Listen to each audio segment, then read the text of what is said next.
विश्व जनसंख्या। अरे यार काहे तंग कर रहा है ये? नहीं बैठा है। हाँ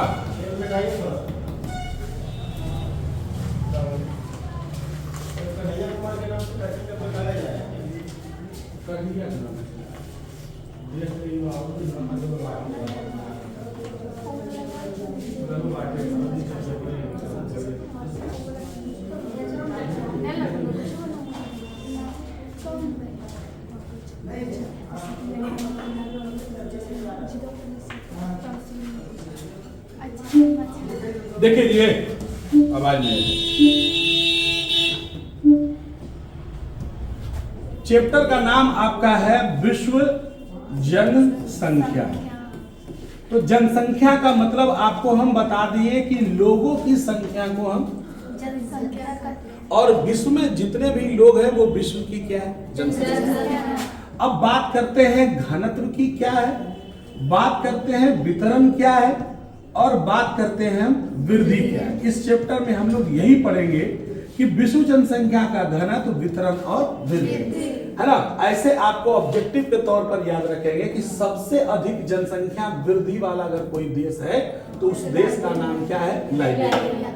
इसके बाद आपका दूसरा सबसे कम जनसंख्या वृद्धि वाला अगर कोई देश है उसका नाम क्या है? लाइबेरिया। इसके बाद आइए तारा किस महाद्वीप की जनसंख्या वृद्धि दर सबसे अधिक है? उसमें हमारा कौन आता है? अफ्रीका। ये आपको ऐसे ही ऑब्जेक्टिव है, आपको याद रखना। तो हम लोग पढ़ना है विश्व जनसंख्या, घनत्व, वितरण और क्या है? वृद्धि। आगे देखिए कह रहा है कि देखिए इसमें हमको प्रवास भी पढ़ना है। क्या पढ़ना है? प्रवास। अगर हमसे कोई पूछे कि प्रवास क्या होता है तो बोलेंगे मनुष्य का, अगर मान लीजिए हम यहाँ रहते हैं, ठीक है, और यहाँ से हम चले गए कहाँ? यहाँ, यानी हम कौआकोल में रहते हैं और चल गए हम पटना, तो हमारा यहाँ से यहाँ जाना क्या कहलाता है? प्रवास। प्रवास कोई ऐसे ही जानबूझकर नहीं जाता है, जैसे हमारा रोजगार यहाँ नहीं है तो हम उस कारण से भी प्रवास करते हैं। प्रवास के कई कारण होते हैं, लेकिन कोई सीधा प्रवास का मतलब होता है अगर आप जगह को बदल देते हैं, स्थान को बदल देते हैं और किसी नए स्थान पे चले जाते हैं, उसी प्रक्रिया को हम क्या कहते हैं? प्रवास। तो मनुष्य का एक स्थान से दूसरे स्थान पर चला जाना क्या कहलाता है? प्रवास कहलाता है। यानी हम अपना गांव छोड़कर किसी दूसरे शहर अगर चले गए तो वो एक तरह से प्रवास कहलाता है। उद्गम स्थान जहां से लोग चलते हैं, जैसे हम यहाँ से चले तो हमारे लिए उद्गम स्थान कौन है? बड़रा जी। ये कौआकोल में है तो कौआकोल हमारे लिए उद्गम स्थान है। गंतव्य स्थान जहां लोग आगमन करते हैं उस स्थान को क्या कहते हैं? गंतव्य स्थान। प्रवासी अस्थाई भी होता है, अस्थाई भी होता है और मौसमी भी होता है। कैसे कि एक कोई आदमी दिल्ली गया और दिल्ली में सदा के लिए बस गया, वो दिल्ली से कभी गांव नहीं आया तो कभी काल आया, अब गांव उसके लिए ऐसे ही हो गया और दिल्ली उसका परमानेंट घर हो गया। तो वो हो गया अस्थाई प्रवेश, मैंने गया जरूर, वो प्रवास किया है क्योंकि वो जगह क्या किया है? बदला है। लेकिन अब उसका प्रवास क्या हो गया? अस्थाई हो गया, क्योंकि वो अपना जगह बदलेगा नहीं, अब दिल्ली में ही बस गया। कुछ लोग हमारे गांव के क्या करते हैं? लोग जाते हैं लेकिन कमा उमा कर लौट आते हैं, बुढ़ारी फिर एजे काट लेते हैं। दिल्ली बम्बई में कमाए, कलकत्ता में कमाए जो जवानी भर, और बुढ़ापा जब आए तो चलो भैया अब बेटा कमाएगा, हम घर में रहेंगे। तो ऐसे प्रवास को हम कहते हैं अस्थाई प्रवास। और कुछ प्रवास मौसमी होता है, जैसे गाय बैल को चराने वाले जो लोग होते हैं अपने घरों को छोड़ करके उस स्थान पर चले जाते हैं जहाँ गर्मी में पानी होता है। इधर देखते हो गाय उस सब भैंस उठा के ले चल जाता है, और जैसी बरसात होगा वैसी वजह से चलाएगा। तो मौसम में जब हम कोई प्रवास करते हैं, एक दो मौसम के लिए, कई ऐसी पक्षी है, जानवर है, या पक्षियों में खास करके है, एक पक्षी है जो साइबेरिया कहाँ है? रूस में।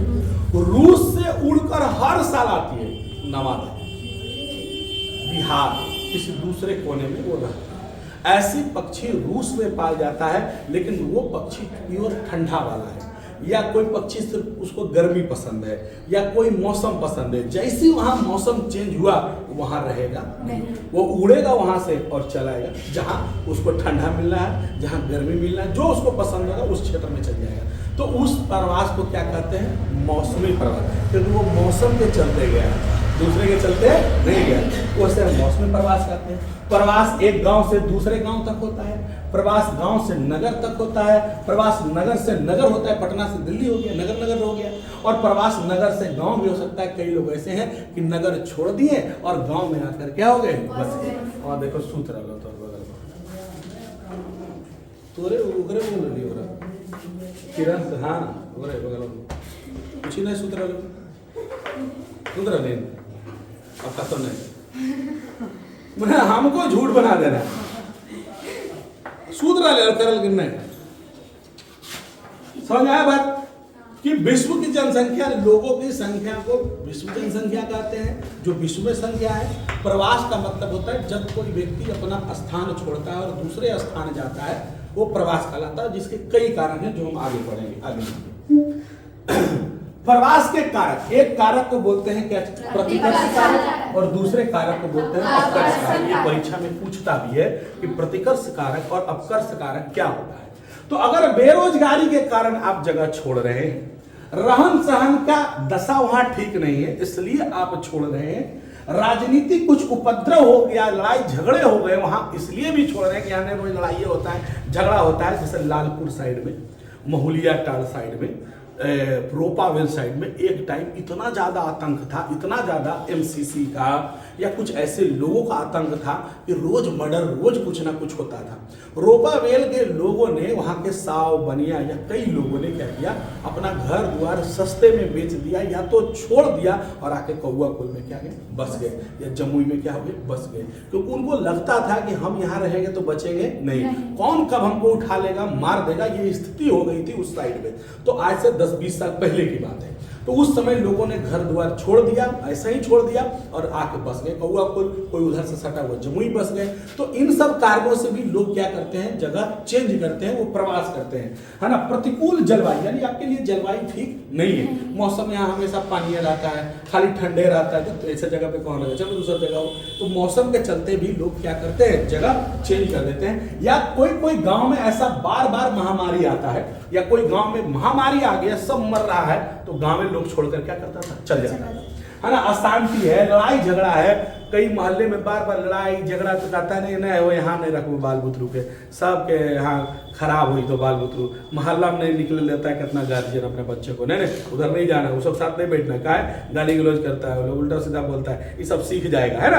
ऐसे घरों में बातें होती है और घर उसको जाने नहीं, तो लोग कहता है यहाँ से चलो जी बाल बुतरू पढ़ेगा, सुविधा नहीं है, नवादा बराबर। कितना गार्जियन है कि अपने बच्चे को पढ़ाने के लिए, भले उसका वो कौए कुल में कमा रहा है, लेकिन माँ है या कोई परिवार है उसको लेकर नवादा में रहता है, पढ़ाने के ख्याल से कि हाँ बेटा मेरा गलत माहौल में ना चला जाए, बेटी मेरी गलत माहौल में ना चला जाए, पढ़ने का सुविधा अच्छा मिले, इसलिए पीछे जाता है। तो ऐसे कारक को हम क्या करते हैं, प्रतिकर्ष कारक, है ना। काम के बेहतर अवसर के लिए जब जाते हैं तो वो काम है, लेकिन और बेहतर करना है तो वो हो गया।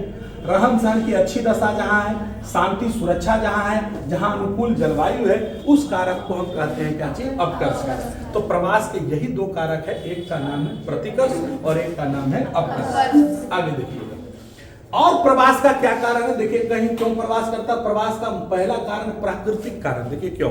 सबसे पहला है जल की उपलब्धता, आपको सवाल में लिखा है। अब किसी स्थान पर जल है ही नहीं है तो लोग वहां रहेंगे। हम ऐसे जगह पर हम बस गए हैं जहां पानी के लिए काफी दिक्कत है, तो हम कोशिश करेंगे ना भैया यहाँ से चले जाए, जब हम सक्षम हो जाएंगे दूसरे जगह चल जाएंगे। तो जल की उपलब्धता, यानी जहां जल है वहां जीवन है, और वही लोग पसंद करते हैं रहने के लिए जहां जल होता है, वही उद्योग धंधा भी होता है। नदियों के किनारे ही ज्यादातर उद्योग धंधे लगे हुए हैं, तो वहीं ज्यादा रोजगार भी मिलेगा। यही कारण है कि जहां जल है वहां ज्यादा लोग जाना पसंद करते हैं। तो जल की उपलब्धता के कारण भी प्रवास होता है, और जल हमारे आपकी बस की बात नहीं है, ये प्रकृति की बस, इसलिए इसको प्राकृतिक कारक कहेंगे।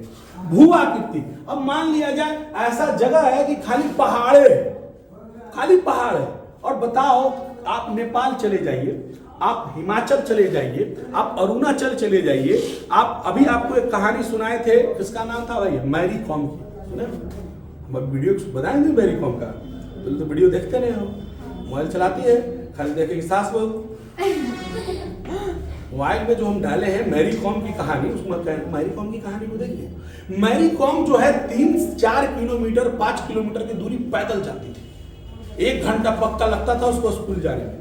पहाड़ों से उतर कर चलना, फिर पहाड़ पर रहना, क्योंकि वहां जमीन बराबर नहीं है। जहां मतलब ऐसे पहाड़ है, फिर ऐसे है, फिर ऐसे है, फिर ऐसे ऐसे ऐसे है, तो समतल यहाँ है तो यहाँ घर बन गया, यहाँ समतल है तो एजा घर बन गया, एक घर एजा तो एक घर। हमारे जैसा नहीं कि लाइन से घर मिलेगा पहाड़ी क्षेत्रों में। पहाड़ी क्षेत्रों में जहां समतल है वही घर मिलेगा। अगर एक घर यहां मिलेगा तो ऐसे मिलेगा घर। ये स्थिति है पहाड़ी में। अब यहां से आदमी सोचिए उतर कर आता है यहां, इसके बाद रोड से पहाड़ों के रास्ते से होकर स्कूल जाता है, तो भू आकृति वहां अच्छी नहीं। तो लोग प्रयास करेंगे कि हम यहां से निकल जाएं जितना जल्दी हो। तो जमीन की आकृति भी निर्भर करती है कि लोग यहाँ रहेंगे कि नहीं रहेंगे। अगर जमीन ठीक ठाक है, वहां पर बसाव है, खेती हो सकता है, खेती नहीं होगा, बंजरे रह के क्या करेंगे वहां, इसलिए वो जगह क्या कर देते हैं, छोड़ देते हैं। मृदा भी अगर है और मृदा उपजाऊ नहीं है, बंजर है, तो कोई फायदा नहीं है। मृदा अच्छी होनी चाहिए, हमारे मृदा है अच्छी, यहाँ खेती वेती होता है, लोग रहते हैं। और रहता चारों तरफ बालू, चारों तरफ ऐसा रहता कि उपज भी नहीं करता, तो वहां आदमी रहेगा। जंगल में क्या आदमी रहता है, क्यों नहीं रहता है? जंगल में पानी है, मिट्टियों है, लेकिन स्कूल है, कॉलेज है, खाने वाला दुकान है, नौकरी कहां करेगा वो? तो जहां व्यवस्था मिलेगा जीने के लिए लोग वहीं रहेगा। यही प्रवास का क्या है, कारक। आइए, आर्थिक कारक में लोग इसलिए भी प्रवास करते हैं कि उनको पैसा चाहिए, और जहां उद्योग धंधा है लोग वहीं जाना क्या करते हैं, पसंद करते हैं, और इस कारण से भी प्रवास होता है।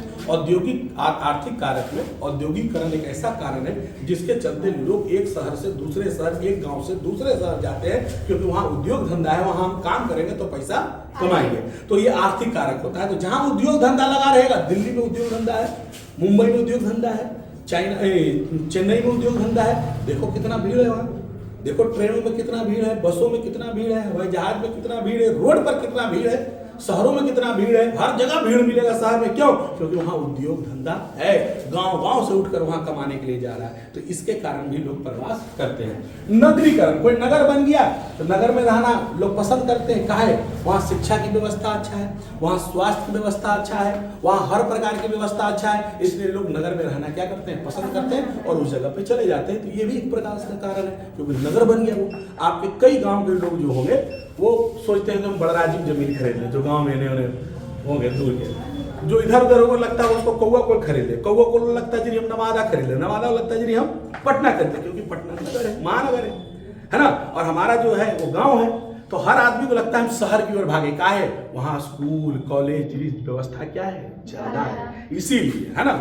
फिर कह रहा है खनिज, कि बहुत सारे ऐसे क्षेत्र हैं जहां खूब खनिज पाए जाते हैं, तो उन क्षेत्रों में भी लोग रहना पसंद करते हैं। क्यों? कि खनिज उनिज निकलेगा, बेचेंगे, कमाएंगे, या फिर वहां से कुछ उद्योग धंधा हमको कुछ काम मिल जाएगा। तो खनिजों वाले क्षेत्रों में भी वहां पर क्या होता है, खुदाई उदाई होता है, तो रोजगार मिल जाएगा, तो इसलिए भी वहां लोग रहते हैं। आइए, अब हमको पढ़ना है जनकांकीय संक्रमण सिद्धांत। ये जनकांकीय संक्रमण सिद्धांत है क्या, इस बात को समझिएगा। यह कहा जा सकता है कि जनकांकीय संक्रमण सिद्धांत से भविष्य की जनसंख्या का पूर्वानुमान लगाया जा सकता है। यह ऐसा सिद्धांत है जिस सिद्धांत के मदद से हम यह कह सकते हैं कि आने वाले समय में, आने वाले 20 वर्षों में, आने वाले 50 वर्षों में देश की जनसंख्या किस स्तर पर होगी, या देश की जनसंख्या, विश्व की जनसंख्या कहां तक पहुंच सकती है, कितनी बढ़ सकती है, इसका अनुमान हम किसके तरह से लगाते हैं, जनकांकीय संक्रमण सिद्धांत। और इस सिद्धांत का उपयोग किसी भी क्षेत्र की जनसंख्या का वर्णन, भविष्य की जनसंख्या का पूर्वानुमान के लिए किया जाता है, जिसमें 3 अवस्था को दर्शाया गया। एक प्रथम अवस्था, दूसरा द्वितीय अवस्था, और तीसरा हमारा तृतीय अवस्था। उच्च, इसमें प्रथम अवस्था में उच्च जन्म दर, मृत्यु दर होती है। फिर तुम्हारा इसमें धीमी स्वतंत्र जनसंख्या दर है, ज्यादातर लोग खेती काम करते हैं, जीवन प्रत्याशा कम होता है, लोग अधिकतर अशिक्षित होते हैं। द्वितीय में कह रहा है इसमें उच्च प्रजननशीलता होती है, समय के साथ प्रजननशीलता घटती है, स्वास्थ्य संबंधी दशाओं में सुधार होता है, जनसंख्या होने वाले क्या होता है, यूच होता है। उसके बाद तृतीय अवस्था में भी आपको दिया हुआ है, यानी देखिए सब चीज देखता है कि कितना जन्म दर चल रहा है, कितना मृत्यु दर चल रहा है, ये सबसे अनुमान लगाता है कि आने वाला जनसंख्या कितना हो सकता है। लोग मरिए रहा है तो जनसंख्या बढ़ेगा ना। पहले महामारी आया, पूरे गांव क्या हो गया, साफ। अब महामारी आता है तो उसको रोक लिया जाता है, कोरोना आया उस पर कितना कंट्रोल किया गया। पहले कुछ कंट्रोल नहीं होता था, गांव के गांव क्या हो जाता, उजड़ जाता, जनसंख्या घट जाती है ना। अब क्या हो रहा है, जनसंख्या बढ़ने का यही कारण है कि मृत्यु दर दिन प्रतिदिन क्या हो रहा है, घटते जा रहा है। लोग मरते मरते अगर ऑक्सीजन देकर बचाते रहे, फेफड़ा चेंज कर दे रहा है, किडनी चेंज कर रहा है, ब्लड चेंज कर दे रहा है, जिसके पास पैसा है पूरा चेंज कर दे रहा है, लो अब बचा दिया उसको। तो ये क्या है, इससे जनसंख्या क्या हो रही है, बढ़ रही है।